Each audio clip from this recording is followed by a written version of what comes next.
안녕하세요. 빅쌤입니다. 자, 어저께 저는 수특문학이 배송이 됐고요. 여러분들도 이제 이번 주 안으로는 다 배송이 올 거예요. 네.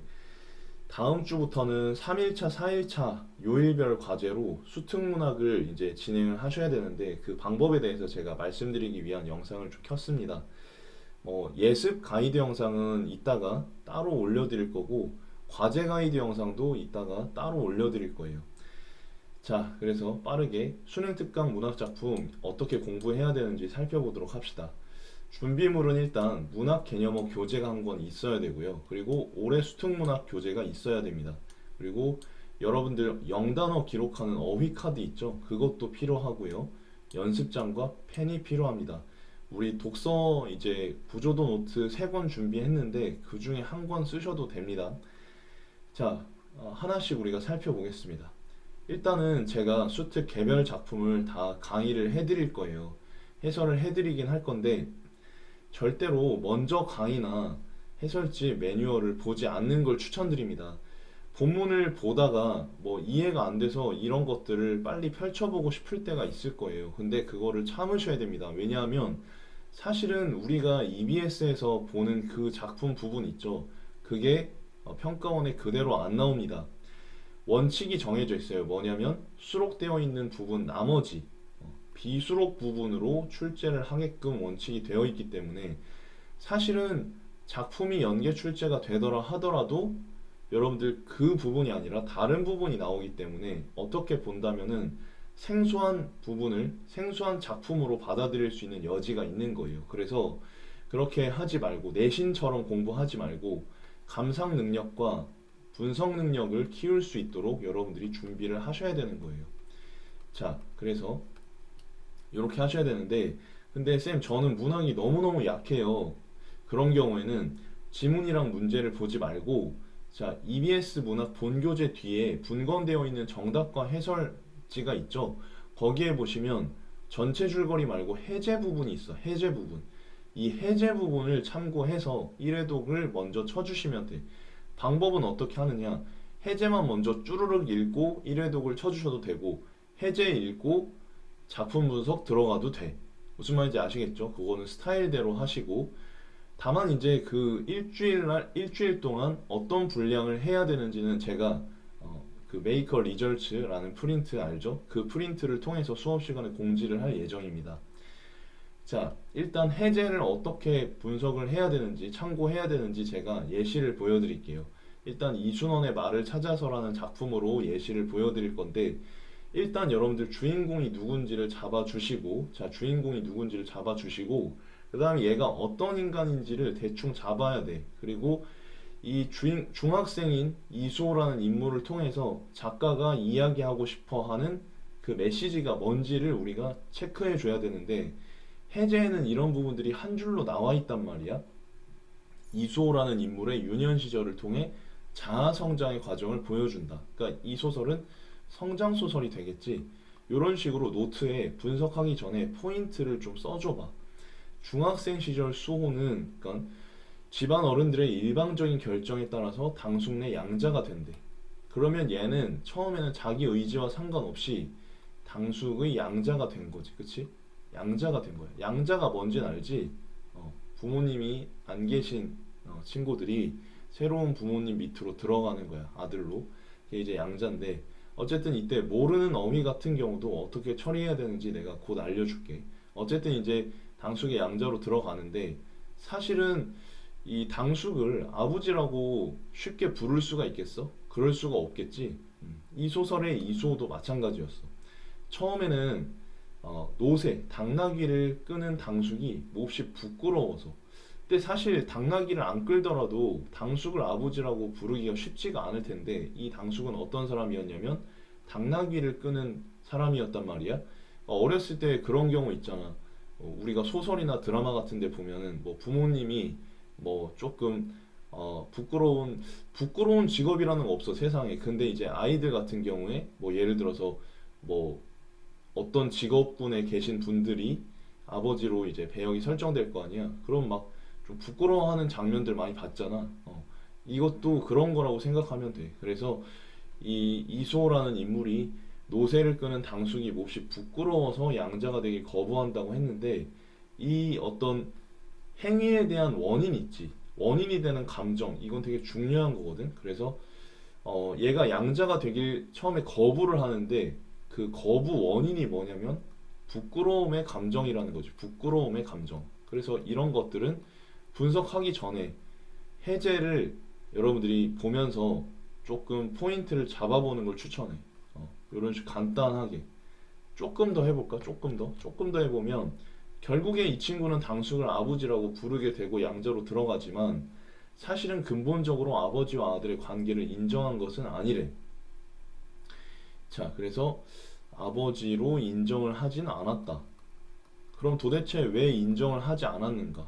원인이 있을 거 아니야? 그리고 끝까지 읽어보면 또 인정을 했을 수도 있지. 이런 부분들을 여러분들이 포인트로 잡으면서, 아, 이소라는 인물이 참 궁금하다, 이런 생각을 해주면 되고, 그리고 이 작품은 이효석의 메밀꽃 필 무렵과 연관성이 있는 상호 텍스트 관계에 있는 소설이라고 하는데, 포인트를 잡아주고 있어. 뭐냐면은 메밀꽃 필 무렵의 공간적 배경과 분위기를 살리면서도, 그러니까 이 작품도 뭐야? 공간적 배경이 되게 중요한 작품이겠지. 그러니까 여러분들이 뭐 인물 사건 배경 많이 들었을 텐데, 사실은 어떤 작품에서는 배경이 전혀 별로 안 중요한 작품이 있고, 또 뭐 강조되는 바가 조금씩 다른데, 이 작품 같은 경우에는 공간적 배경이 중요하다고 하니까 여러분들이 분석할 때 주의 깊게 좀 봐주셔야 되겠죠. 그리고 그와는 달리 인위적으로 양부와 양자를 맺는 과정에서 겪는 갈등이 드러난다고 하는데, 소설은 이 갈등이 되게 중요해. 어떤 갈등이냐, 그리고 어떻게 해소가 되느냐, 혹은 해소가 안 될 수도 있지. 이런 부분들의 포인트를 잡고 이 틀거리 안에다가 여러분들이 분석을 하려고 노력해봐. 그러면 조금 더 쉬워질 거야. 그리고 분석을 할 때 중요한 거는 처음부터 100% 분석을 하려고 하지 말고, 여러분들이 조금 가벼운 마음으로 요 어떤 틀에다가 맞춰서 최대한 내가 할 수 있는 데까지 해놓고 그냥 넘어가. 나중에 문제 풀고 다시 N회독을 할 때 조금씩 보완되고 발전되는 너의 분석 능력을 느끼면 되는 거거든. 처음부터 100%를 하려고 하지 말자. 그래서 아까 전에 우리가 해제를 활용하는 방법에 대해서 알아봤고, 사실은 해제 보고 바로 분석해도 되는데, 내가 추천하고 싶은 거는 뭐냐면, 바로 분석을 하기보다는 그 작품을 조금 음미하고 읽어보는 걸 추천을 하고 싶어. 그래서 사실은 바로 분석하지 말고 여러분들이 본문을 읽으면서 본문 속에 나와 있는 모르는 어휘, 본문을 음미하면서 그 안에 담겨 있는 단어 중에 여러분들이 잘 모르거나 헷갈리는 어휘 있지, 개념어 포함이야, 문학 개념어 포함, 그런 것들을 여러분들이 어휘 노트에다가 혹은 어휘장에다가 어휘장을 만들어 가지고 거기다가 어휘를 좀 정리하면서 공부를 해나가는 거야. 무슨 말인지 알겠어요? 그러니까 첫 번째는 해제를 보면서 포인트를 잡고, 두 번째는 작품을 음미하면서 낯선 어휘와 개념어를 정리하고, 그 다음에 작품을 분석하면 여러분들 효율성이 엄청나게 올라가. 쌤, 회독을 많이 하다 보면 시간이 많이 걸려서 효율이 떨어지는 거 아닌가요? 근데 그런 게 아니고, 우리가 공부를 할 때 중요한 거는 뭐냐면 점점 발전하고 성장해 나간다는 느낌이 중요하거든. 근데 처음부터 이런 밑작업이 없이 바로 분석을 들어가잖아. 그러면 성장한다는 느낌이 별로 안 들어. 그리고 효율성이 점점 떨어지게 돼. 왜냐면 내가 한 번 보고 다 봤다는 느낌이 들기 때문에 다시 볼 때는 대충 보는 게 있거든. 근데 해제 보고 음미하면서 어휘 찾고 그 다음에 작품 분석을 보면 볼 때마다 관점이 달라져. 새로운 게 보인단 말이야. 그래서 이렇게 추천을 하는 거야. 물론 문학을 난 너무너무 자신 있다, 문학 거의 다 맞는다 하는 친구들은 바로 해도 상관은 없어. 무슨 말인지 알겠죠? 그래서 어휘를 찾으면서 작품을 음미하는 것이 2회독제다. 그리고 3회독제의 작품을 분석하면 되는데, 이 작품 분석은 수업 시간에 알려줄 예정이야. 그리고 분석 후에 전체 줄거리를 정리하면 되는데, 이거는 다음 페이지에서 제가 말씀드릴 예정이고, 이렇게 해서 5회독을 친 다음에, 얘들아 5회독을 한 다음에 그 다음에 강의를 들어주는 거야. 물론 강의 내가 다 찍어줄 거야. 전작품을 찍어줄 거지만 그 작품 강의를 듣는 것조차도 뭐야? 여러분들이 요 5회독까지는 하고 들었으면 좋겠다. 말씀을 드리는 겁니다. 무슨 말인지 아시겠습니까? 왜냐면 강의에서는 제가 다 분석해주고 제가 다 설명해주고 할 거니까 사실 여러분들이 분석하고 감상 능력 키울 수 있는 여지가 없게 되는 거야. 무슨 말인지 알겠죠? 그래서 반드시 여러분들이 요 단계까지 하시고 그 다음에 진행하는 걸로 합시다. 그리고 사실은 우리가 한 3월 정도부터는 이강 커리큘럼 상에서 EBS가 연계돼 가지고 주간지가 나가. 모의고사도 마찬가지고. 근데 여러분들이 이런 친구들이 있어. 쌤, 저는 EBS를 완벽하게 한 다음에 그 다음에 연계 문제를 풀고 싶어요 하는 친구들이 있는데 그런 거에 너무 연연해 하지 않아도 돼. 무슨 말인지 알겠죠? 그래서 그냥 일단 연계 공부가 제대로 안 된 상황에서는 낯선 지문 분석 능력을 키운다고 생각하고 접근하는 게 좋고, 무슨 말인지 알겠죠? 그래서 조급해하지 않는 게 필요하다. 자연스럽게 여러분들이 하다 보면은 5회독, 6회독을 할 거 아니야, 기본적으로. 요거를 하다 보면은 자연스럽게 이 작품은 연계가 됐구나, 안 됐구나, 이런 것들을 여러분들이 느낄 수 있으니까 좀 천천히 가자고. 근데 내가 항상 강조하지만 여러분들이 천천히 해야 될 거를 하나씩 하나씩 해결하잖아. 그러면 어느 순간 엄청나게 빨라지거든. 근데 처음부터 되게 조급해 하잖아. 그러면 나중에는 엄청 느려져. 무슨 말인지 알겠어? 꼭 이걸 기억해 주시고 이렇게 처음에는 조급해 하지 말자. 자, 전체 줄거리 활용 전략에 대해서 얘기를 해줄게. 일단은 그걸 본격적으로 이야기하기 전에 우리가 회독 시스템을 좀 전체적으로 살펴보고 설명을 할 건데, 먼저 1회독 때는 해제를 통해서 포인트를 잡자고 얘기를 했고, 두 번째는 작품 음미를 하면서 어휘를 찾아보자고 했고, 세 번째는 드디어 셀프 작품 분석을 해보자고 했어. 그 다음에는 문제풀이를 진행을 하는 거야. 문제풀이를 진행을 하는 거고, 그 다음에 정답과 해설 페이지에 있는 전체 줄거리를 통해서 여러분들이 다시 한번 리마인드를 해주신 후에 그 다음에 강의를 통해서 여러분들이 해독 시스템을 이렇게 빈틈이 없이 시줄과 날줄을 엮어서 완성을 해나가는 거지. 무슨 말인지 알겠어요? 네. 핵심은 뭐냐면은 사실은 한 작품을 100%로 분석해서 천천히 1회독을 하는 것보다는 여러분들 빠르게 회독을 쳐나가면서 빈 공간을 메워가는 것이 훨씬 효율적이야. 무슨 말인지 아시겠습니까? 특히 성격이 꼼꼼한 친구들 있잖아. 꼼꼼한 친구들 같은 경우에는 특히나 더 그렇단 말이야. 그래서 다시 한번 강조하지만 핵심은 빠르게 회독을 치고 다시 처음으로 돌아와서 기억력과 이해력을 보완해 나가는 게 굉장히 중요하다라는 이야기를 하고 싶어요. 무슨 말인지 알겠죠? 자, 그러면 전체 줄거리 활용 방법에 대해서 우리가 살펴볼 텐데, 자, 이 작품을 예로 들어가지고 한번 얘기를 해보도록 하겠습니다. 전체 줄거리는 제가 음성으로 읽어줄 테니까 이게 안 보여도 괜찮습니다. 자, 전체 줄거리 어떻게 돼 있냐면, 깊은 산골 오래된 절에 사는 도념이라는 애가 나와요. 도념이. 자, 전체 줄거리는 혹시 높아심에서 이야기하자면 이거는 5회독제 하는 거야. 무슨 말인지 알겠죠? 5회독제의 전체 줄거리를 분석하라는 이유는 뭐냐면은, 여러분들 아까 전에 말씀드렸듯이 기출 평가원이나 수능 기출에는 여러분들 그 EBS 수특에 수록되어 있지 않은 부분이 출제가 된단 말이야. 그러면은 그 수록되지 않은 부분이 전체 줄거리상의 어느 부분인지를 우리가 체크하는 게 진짜 도움이 많이 되거든.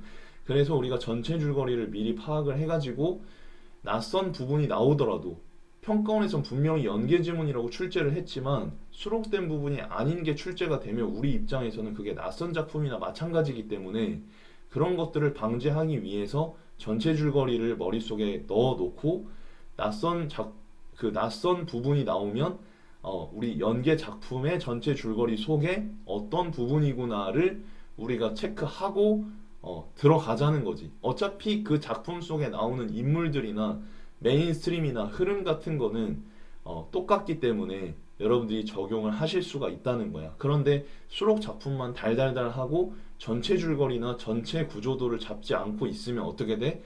낯선 부분이 나오면 그게 그냥 낯선 작품이 돼버린다니까. 그러니까 이거를 해야 되는데, 미리 제가 말씀드리면 전체 줄거리를 통해서 구조도를 짜는 게 좋아요. 시나 소설이든 전체 줄거리를 통해서 구조도를 짜는 게 좋다. 그러니까 우리가 작품 분석을 하면서 내가 수업 시간에 구조도를 어떻게 해야 되는지, 어떤 걸 포인트로 잡아서 분석을 해야 되는지 말을 해줄 거거든. 근데 그거랑은 별개로 여러분들이 전체 줄거리 요 페이지를 통해서 따로 전체 구조도를 써줘야 돼. 무슨 말인지 알겠어? 왜냐면 소설에는 입체적 인물이 나오잖아. 입체적 인물. 입체적 인물이 뭐야? 성격이 전반부엔 이랬다가 후반부에는 다른 성격으로 바뀌는 그런 캐릭터를 입체적 인물이라고 하는데, 그 해당 부분에 나와 있는 인물의 성격이랑 스탯이, 능력치가 끝날 때랑 다르단 말이야. 그러니까 얘가 전체적인 줄거리 안에서 어떻게 변화해야 되는지를 체크를 해야 되는 거지. 무슨 말인지 알겠죠? 그래서 여러분들이 세부 내용의 구조도를 작성을 뭐 반드시 할 필요는 없어. 포인트만 잡아주면 되는데, 이 전체 줄거리를 통해서는 반드시 전체 구조도를 잡아줄 필요가 있다는 거야. 이해되시나요? 이해 안 되시는 부분 질문해 주시고 제가 전체 줄거리 읽어나가면서 설명드릴게요. 일단은 오래된 절이 배경이구나, 배경은 절이구나 하고, 자, 도념이라는 친구는 기본적으로 우리가 작품 분석을 하고 왔기 때문에 좀 더 익숙하겠죠. 하기 전에 이거를 하셔도 상관은 없습니다. 어쨌든 도념이라는 애가 있는데, 어린 시절 떠나간 어머니를 그리워하며, 자, 어머니로부터 버림을 받았습니다. 그리워하며 어머니와 재회할 날만을 기다리는 14살의 동자승, 애기 스님이에요. 네, 도념은 죽은 아들의, 미안합니다, 죽은 이들의 죄를 지내기 위해서 절을 찾은 미망인, 자, 미망인, 남편이 없는 여성이죠. 미망인에게 모성 엄마의 사랑을 느끼고, 자, 미망인도 도념에게 정을 느꼈다고 했는데, 이 소설 속에서는 인물들이 서로 어떤 관계를 형성을 하는가가 되게 중요해요. 일단 도념과 미망인은 우호적인 관계인 것 같고, 그죠? 서로 긍정적인 관계인 것 같습니다. 초반부에는.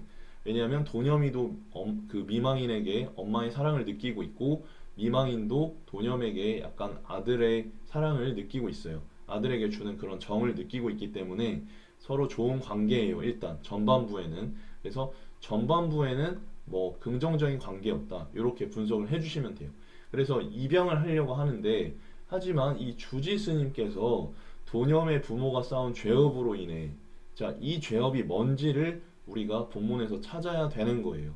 예, 죄업으로 인해 도념의 업보가 무겁다는 점을 들어 도념의 입양을 허락하지 않는다. 자, 그러면 어떻게 생각하면 되냐면, 도념이는 미망인 밑으로 양자로 들어가고 싶죠. 근데 주지 스님은 그걸 반대하지.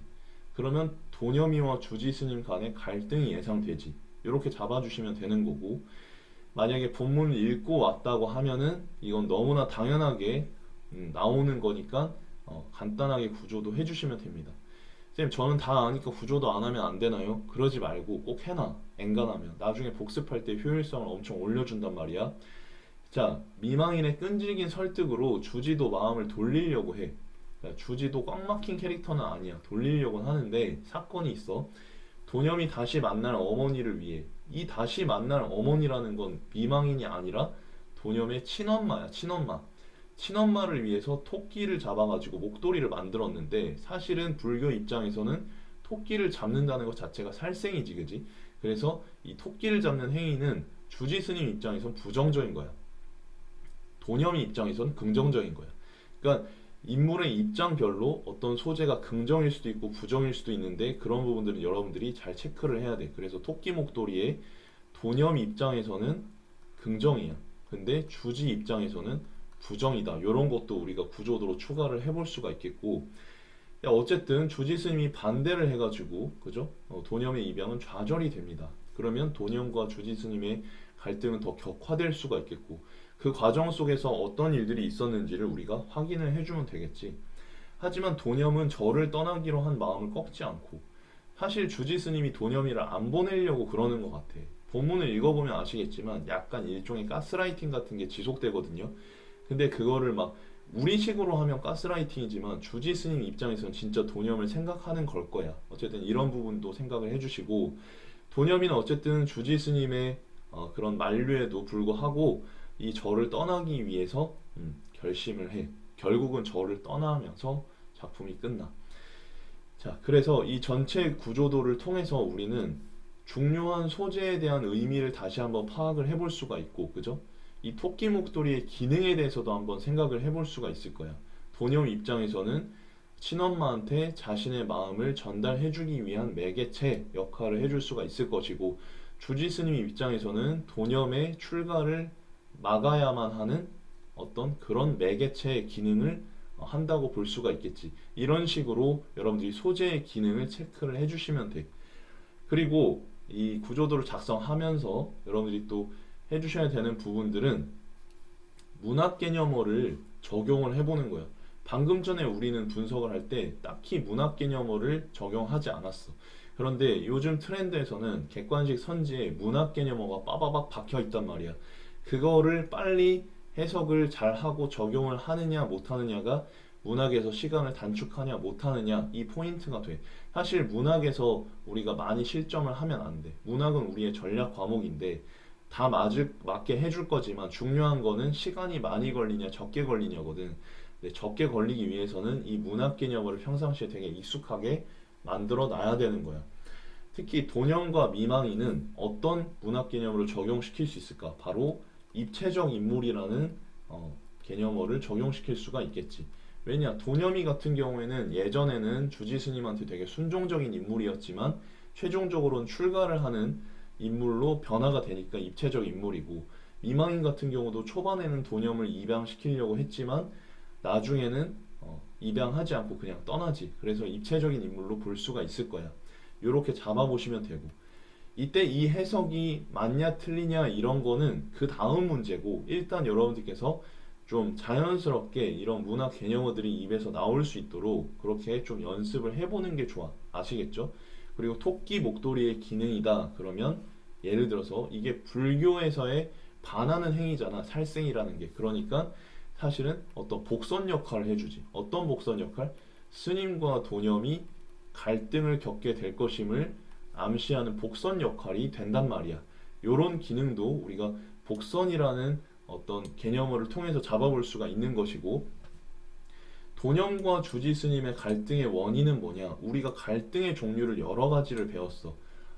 개인적인 갈등, 개인과 개인 간의 갈등, 개인과 사회 간의 갈등, 사회 간의 갈등, 그리고 개인과 운명 간의 갈등, 개인과 자연 간의 갈등, 이런 네 가지 종류의 갈등이 있었는데, 이 갈등의 종류를 각각 물어보면 여러분들이 비교적 다 대답을 하는 반면에 이거를 적용을 하라 혹은 시험 문제에서 이 개념어를 만난다 그러면 이게 시간이 오래 걸려. 그래서 이런 걸 연습을 해봐야 돼. 지금 도념과 주지 스님 같은 경우는 개인과 개인 간의 갈등일 수도 있으면서도 어때? 도념이 입장에서 보면 개인과 운명 간의 갈등일 수가 있는 거겠지.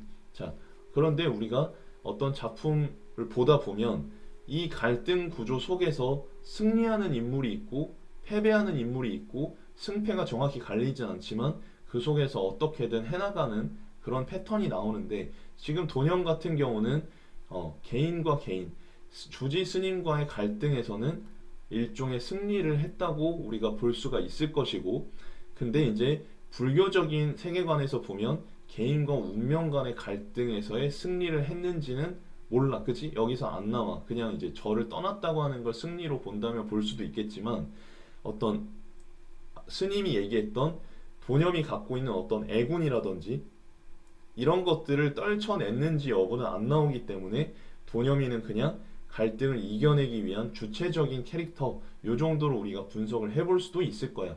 이런 식으로 개념어를 잡아본 다음에 그 다음에 여러분들이 문제 선지에 있는 문학 개념어를 다시 보면 출제자들이 왜 그런 문학 개념어를 써놓을 수밖에 없었는지가 훨씬 더 잘 보이게 돼. 무슨 말인지 알겠습니까?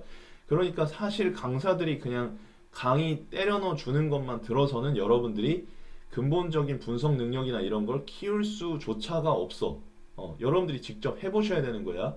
그리고 전체 줄거리에서 이제 찾을 수 없는 정보는 본문을 다시 보면서 리마인드를 해주시면 되고, 이렇게 전체 줄거리를 받고 본문도 봤는데도 뭔가 잡힐 듯 말 듯 하다 그러면 여러분들이 전문, 소설 전문이나 시 전문을 보는 걸 추천을 드려. 무슨 말인지 알겠죠?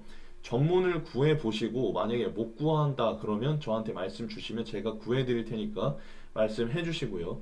그리고 이제 차후에 모의고사나 연계 주간지를 우리가 할 건데, 3월 정도부터 커리큘럼 상으로 연계 주간지를 풀게 돼요. 모의고사도 그렇고. 풀이 시에 항상 EBS 수록 부분이 나올 수도 있고 안 나올 수도 있는데 안 나올 가능성이 더 크거든요. 모의고사니까 수록 부분을 넣기도 한단 말이야, 가끔. 근데 어쨌든 안 나올 가능성이 더 큰데, 그럴 경우에는 전체 줄거리 중에 어느 부분인지를 반드시 체크를 하고 가야 돼. 무슨 말인지 알겠어? 이 전체 줄거리 중에 이게 어떤 부분이고 이때 인물의 성격은 대충 이러하겠구나 라는 걸 잡고, 그죠? 그리고 그 본문을 보면서 여러분들이 그 작품에 대한 이해도를 조금씩 올려나가면 돼. 그러니까 이런 작업을 안 하잖아? 그러면은 아무리 내가 많이 연계 작품을 보고 문제를 풀어도 그 지식과 내용들이 파편화되어 있어. 그냥 떠돌아다닌단 말이야. 근데 여러분도 아시겠지만 집에서 정돈이 안 된 그 물건들이 정돈이 안 돼 있으면 아무 소용이 없지. 쓸 수가 없잖아. 근데 그런 것들이 잘 정리가 되어 있으면 굉장히 효율적으로 쓸 수 있잖아. 그거랑 마찬가지로 여러분들이 전체 구조도와 인물의 어떤 특성 같은 것들을 체크하고 있으면 그 낯선 부분이 나오더라도 이 전체 부분상에서 이런 부분이다 하는 걸 바로 캐치를 할 수 있기 때문에 훨씬 쉽고 빠르게 갈 수 있다는 거야. 무슨 말인지 알겠죠? 자, 그렇게 해서 우리가 회독을 충분히 한 다음에는, 그 다음에는 자 7회독을 쳐주는 거야. 7회독 7번을 치는 거야. 내 개인적인 목표로는 2월달 3월달 2달 동안 우리는 7회독을 목표로 한번 해볼 거야. 이걸 목표로 해볼 거야. 쉽진 않겠지만, 물론 이게 시간이 안 되고 조금 문학이 어렵다 하는 친구들은 좀 더 걸릴 수도 있지만, 어쨌든 나는 7회독을 목표로 하고 싶어. 그래야 6평대, 9평대 연계 체감을 조금이라도 더 느낄 거 아니야. 그죠? 네. 그래서 6회독까지 한 다음에, 6회독 내 강의까지 다 들은 다음에는 여러분들이 수능 특강의 보기 지문 있지? 보기 지문 속에 문학 이론들이 담겨 있어. 이 문학 이론들을 따로 정리를 해주셔야 돼. 무슨 말인지 알겠어? 이 보기 지문이라는 거는 문제를 출제하는 포인트이면서 아주 중요한 관점이야. 그렇기 때문에 여러분들이 기출문제에서 수능 특강의 보기 지문을 많이 참고한단 말이야. 그래서 이 보기 지문을 통해서 포인트 잡고 관점 잡아놓으면 적어도 손해 날 일은 없다는 거야. 그러면서 작품을 한 번 더 보게 되거든. 근데 여러분들 보통 이런 이제 방향성을 잡아주지 않으면은 문제만 달달달달 본단 말이야. 그냥 분석 능력이랑 감상 능력이 아니라, 그렇게 되면은 암기력만 올라가. 어차피 그 부분은 시험에 안 나올 건데, 그지? 그렇기 때문에 그 작품 자체를 달달 암기하고 반복하려는 것보다는 여러 번 보되, 여러 번 봐서 그거를 익숙하게 만들되, 볼 때마다 관점을 달리하는 게 좋다는 거야. 그게 바로 분석이야. 분석. 우리가 기출 분석, 그지? 그것도 우리가 회독을 할 때마다 다른 관점으로 볼 거거든. 우리가 기본적으로 상반기에 2회독을 할 건데, 그지? 2회독을 할 건데 문제집을 바꿀 거란 말이야. 그래서 관점을 달리 하는 것처럼 이 수능 특강도 관점을 달리해서 우리가 7회독을 해보자는 거야. 알겠어? 이때 중요한 거는 여러분들이 보기 지문에 딸려 있는 객관식 선지를 보지 말고 작품과 보기를 연관지어 가지고 여러분들이 이 작품에는 이 이론에는 이러한 본문 내용이 어울리는구나, 혹은 뭐 그런 거 있지. 만약에 보기에 어떤 개념어가 있으면 그 작품 속의 인물들이 어떻게 해서 그 개념어와 연결이 되는지를 생각해 보고 그 다음에 선택지를 보면서 7회독을 쳐주시면 돼요. 그렇게 되면 거의 출제자랑 유사한 정도의 이해도를 가질 수 있기 때문에 여러분들이 이제 문제를 풀 때 있어서 시간 단축이 굉장히 많이 되지. 무슨 말인지 알겠죠? 그래서 이번 시간에는 EBS 수능 특강을 어떻게 분석해야 되는지를 미리 알려드렸어요. 이것도 일종의 예습 가이드 영상이라고 생각을 해주시면 되고요. 다음 주에 있을 수능 특강 문학 과제를 이 패턴으로 진행을 해주시면 되는 거예요. 구체적으로 어느 시기에 몇 회독을 쳐줘야 된다, 어디에서 어디까지 봐야 된다라는 건 수업 시간에 제가 다시 안내를 드릴 거기 때문에 그거는 조금만 기다려 주시고, 자, 이번 영상은 여기서 마치겠습니다. 네, 빅쌤은 또 다음 영상에서 더 도움이 되는 영상으로 찾아오겠습니다. 감사합니다.